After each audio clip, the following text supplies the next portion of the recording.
Warning! This video contains rumors, speculation, strong opinions, and a Mad Max. And we're gonna talk about Solo, a Star Wars story, Memorial Day weekend box office record shattered. The #1 Memorial Day movie of all time, and why it doesn't mean anything if it happens. That's what they want. This is the headline Disney wants, and we're going to examine why they even put it Memorial Day in this hot topic. Record shattered. And I think they're still going to fail. It's possible they could get it. But even if they do, it doesn't mean anything because we're going to put things in perspective in this episode. So, you think you're not getting the Disney and Collider Kool-Aid, huh? Breaking records. Wow, amazing. Solo's the real deal. Solo, a Star Wars story box office record. That's what we're going to talk about. Why was it so important to release it Memorial Day, huh? Just months after The Last Jedi. Why wouldn't they release it in December? I mean, Episode 9 is not opening until December 2019. It would space them out evenly. They needed that spin that breaking a Memorial Day record would give them. Man, Disney wants that spin. They are bullies in the movie-making business, and they have a lot of friends. Collider, Campia, etc., etc. Solo, a Star Wars story breaks Memorial Day box office records. So what? That's right. So what? And I'll explain why in a second. If they even... I think they're still going to fail, but they really thought they could do it. So let's talk about it. Why Solo was not released in December? Because they can't get a headline there. Star Wars The Force Awakens opening weekend, 247. The Last Jedi, 220 opening weekend. Rogue One, 155. Heck, Solo can't even claim the best opening weekend in May. That's right. If you just take the month that it's released in, they can't even take the record for a May opening weekend. They'd come way down the list if you put it in perspective in the month it's released. But boy, they shattered that Memorial Day weekend record when they have almost 4 days of box office. Here's some movies that had less than 4 days box office that shattered and completely passed, and there's no way Solo will reach any of them. Okay, #1, Marvel's The Avengers, 207 million opening weekend. Avengers Age of Ultron, 191 million. Captain America Civil War, 179 million. Iron Man 3, 174, Spider-Man 3, 151, Guardians of the Galaxy, 146 million, Iron Man 2, 128, Deadpool 2, 125. It's possible it won't even break that, and Deadpool 2 is rated R. That matters because a lot more people are going to go see a PG-13 than a rated R, and it may not even pass that with less days in the opening weekend. Shrek the Third. Do you think it'll pass Shrek the Third for a May opening weekend? 121 million. And then Spider-Man, the original Spider-Man, 114. But it might break records for the highest Memorial Day weekend. There we go, and that's how they're going to spin it. If they succeed, which I doubt. Because Pirates of the Caribbean at World's End is 139 million, and I doubt they're going to get that. I think it's going to be 120. My estimates would be 120 to 130. I don't think they're going to pass 139. So I don't even think it's going to work. And then Indiana Jones and the Crystal Skull, another Memorial Day movie, was 126 million.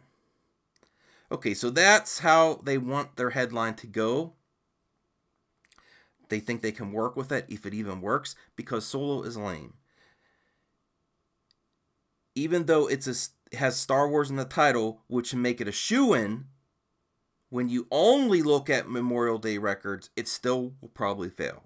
So when you hear the Colliders, the Campias touting, see, Solo broke those box office records, it's BS. Put things into perspective.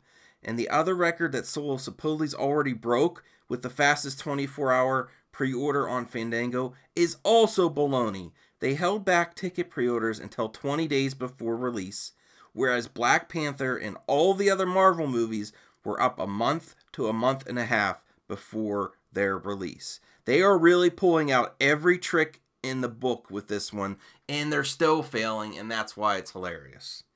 Oh yeah, and Roca said on the Collider show today, the movie talk, the mixed reviews are what led to the decline of 15% of projected earnings, not the fan outcry. So they did their job and it really represented the movie, and that's not the reason for the 15%.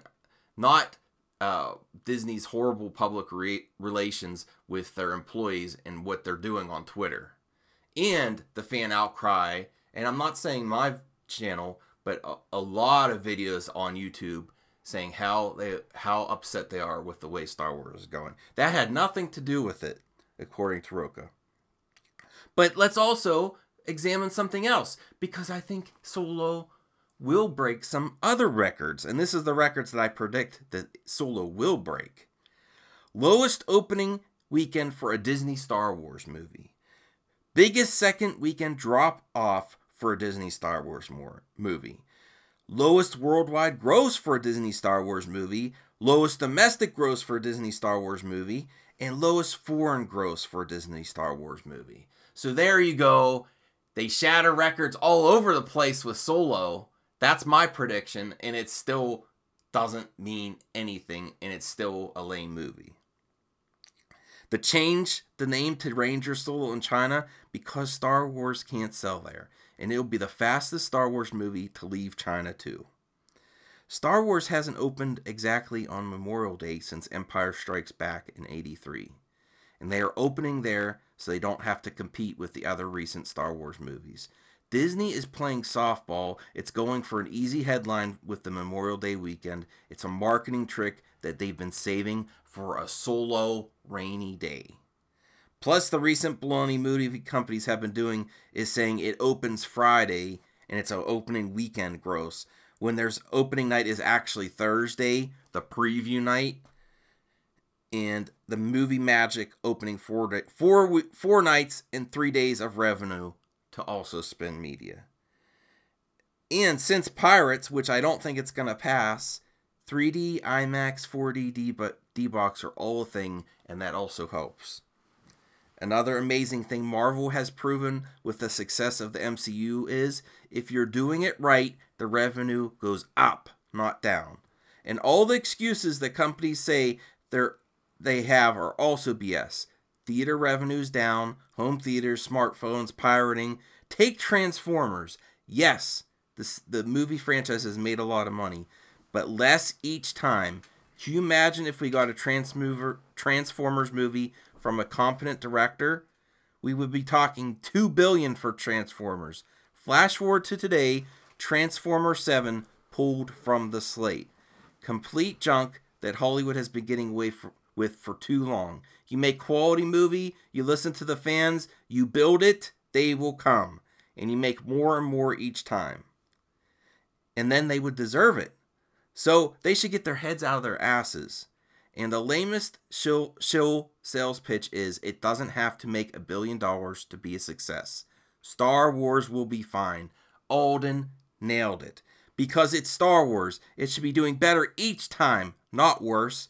And after one of the greatest characters in movie history dies, and the most beloved dies in The Force Awakens, it should be a celebration of the character's return, not this disaster.